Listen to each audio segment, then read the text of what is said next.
Welcome to the Rising from the Ashes podcast.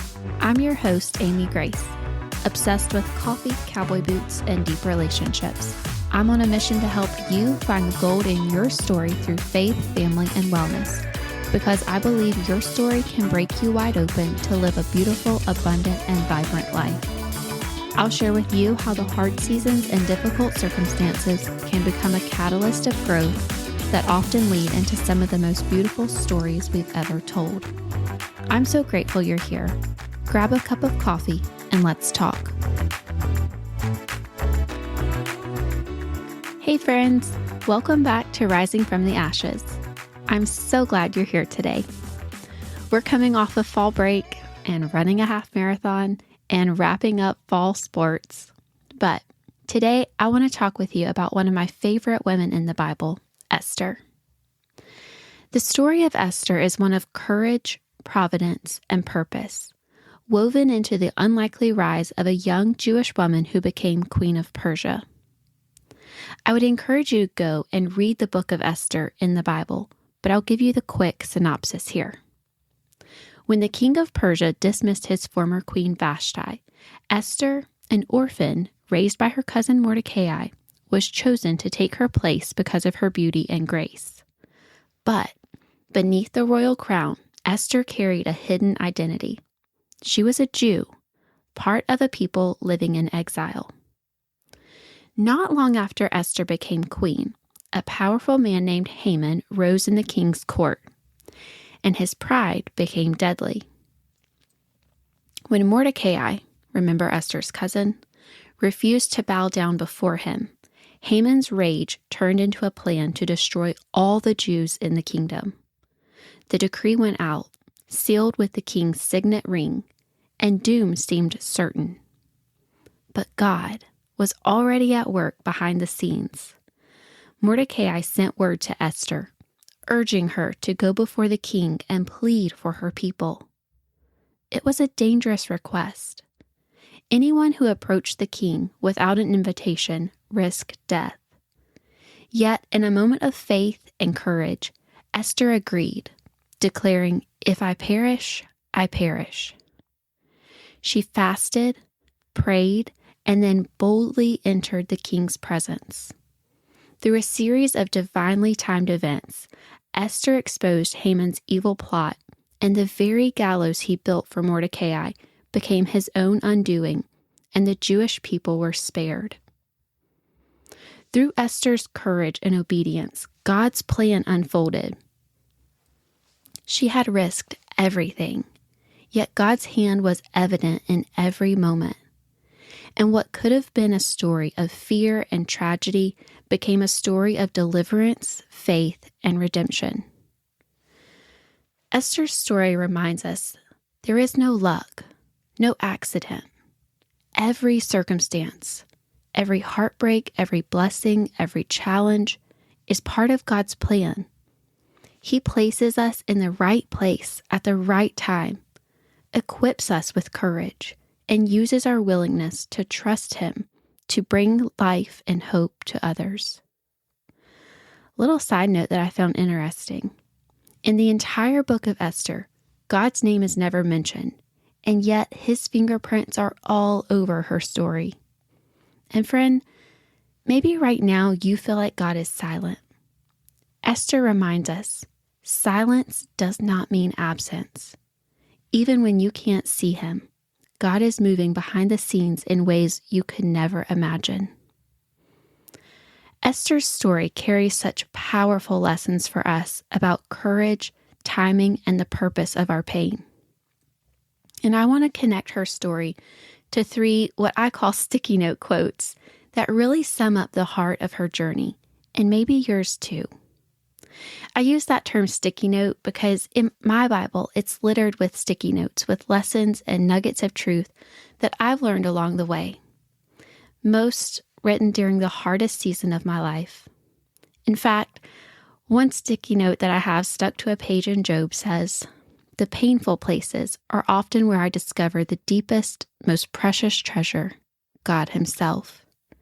And I can say that has been so true in my own personal life. But back to these little sticky note quotes. The first one that I want to highlight is this: take risk. God is with me, and He gives grace and courage. The fullness of the riches and blessings God has for us are waiting. Esther's entire story is a testimony of risk. She was an orphan girl who became queen, but when her people were threatened, she faced a choice: stay silent and safe, or risk everything to speak up. Walking into the king's presence without an invitation could have cost Esther her life, but she leaned into courage, trusting that God was with her. And because she took that risk, she saved an entire nation. But it wasn't just bravery. It was faith in God who placed her there. She trusted that God had her life in His hands, and her life was not in the king's hands. Faith often requires courage to step into the unknown. And for us, risk might not look like entering a throne room, but maybe it's starting something new, sharing your story, or stepping into a role that honestly feels too big for you. Or maybe it's just saying yes when it feels safer to say no. In Esther's yes is where we see it so clearly. God was weaving redemption through her risk, and what looked like danger became the doorway to deliverance for her people. And let's be honest, Esther was most likely terrified. She said, "If I perish, I perish." Approaching the king uninvited was a life or death risk for Esther. But she chose courage, trusting that God's hand was over her. Obedience often requires that stepping into risk. And courage is not the absence of fear. It's trusting God in the midst of it. We're called to walk in obedience, even when it feels risky, knowing that God equips us with grace and courage. And on the other side of that risk, so often is a blessing, not just for us, but for others too. And here's the truth. God doesn't call us to comfort. He calls us to courage, and His grace meets us in the risk. The second little sticky note quote that I want to share with you is one of the most famous lines tied to Esther's story. It says, "This place, this time, this reason, for such a time as this." When Esther hesitated, her cousin Mordecai reminded her, "Who knows if perhaps you were made queen for such a time as this?" When Mordecai told Esther those famous words in Esther chapter 4, verse 14, he was reminding her, you're not here by luck. You're here because God placed you here. Friend, the same is true for us. Where you are right now, your job, your family, your community, even your challenges, it's not random. It's not chance. God is intentional. He positions us on purpose. And that reminder hits deep. None of us are where we are by accident. God places us exactly where we need to be to carry out His purposes. Every twist in Esther's life, being orphaned, being chosen as queen, even the threats against her people, were all pieces of a larger redemption story. God was setting the stage for deliverance, and He's doing the same in your story. You're not wandering through chaos.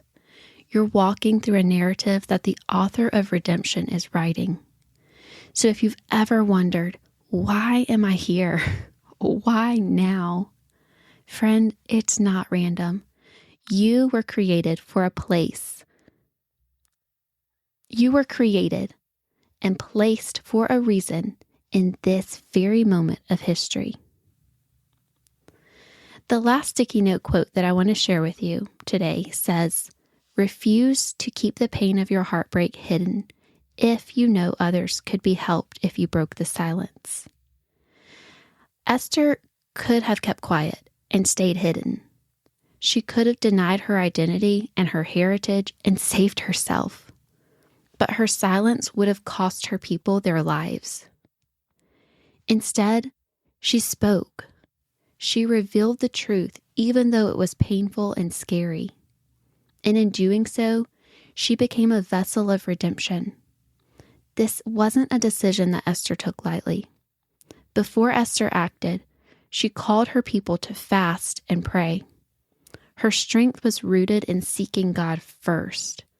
She didn't rely on her beauty, her title, or her strategy. She relied on God first. When the stakes are high, we don't rush in. We stop, pray, fast, and listen. Prayer doesn't just prepare our circumstances, it prepares our hearts to move in courage. And courage flows from communion or a relationship with God. And this is where I feel like it really connects to us. God doesn't waste our heartbreak. He can use even our deepest pain as part of his redemption story.